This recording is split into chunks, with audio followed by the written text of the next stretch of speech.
we have a death. In our different jurisdictions that we're dealing with, do we consider Hans the person that's responsible for everything to ensure it's all done properly? Or do we consider that no, he's just acting as a nominee for the rest of the family and he has no liability? I think we have to look at what was the last will of my father. And in that last will, I think I was the only one who should receive everything. If I decide voluntarily to give to my brothers and sisters a part of what I have received, but I have no legal duty, no legal obligation to do so, it could be seen as two different gifts or two different donations. So one time I receive something, I pay gift tax on that, and then I make another donation to another person and I pay again.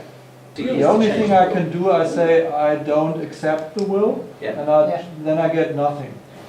All these 6 kids, they have to take care of their own taxes, because Hans's job is just to tell the authorities where the other 5 are living and to pay only for his only portion. But the other 6, they have to take care of their own. But as you said, we are talking about bonds. Probably, that's why the German state might be very relaxed. There was already withholding tax on it, like 25%. And then if the other kids in the other countries need to pay less than these 25%, they have to prove to the German authorities that they want to have a reduction on these 25%.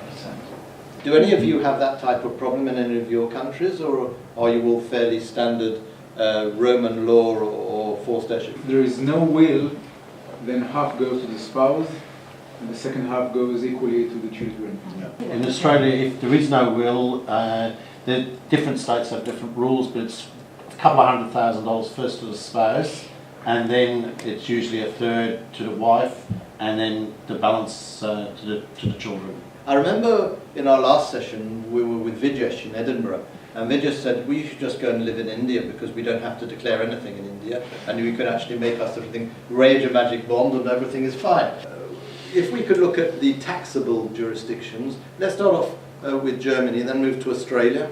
Where were the beneficiaries of the state? All the beneficiaries were in the UK, but it's not, that doesn't determine the tax treatment where the recipients are. What determines the tax treatment is where the dead person resided and where he was. So that's a very important point for all of us. Now, if your guy Hans was Australian, but he was on his 2-year pilgrimage to London at the time,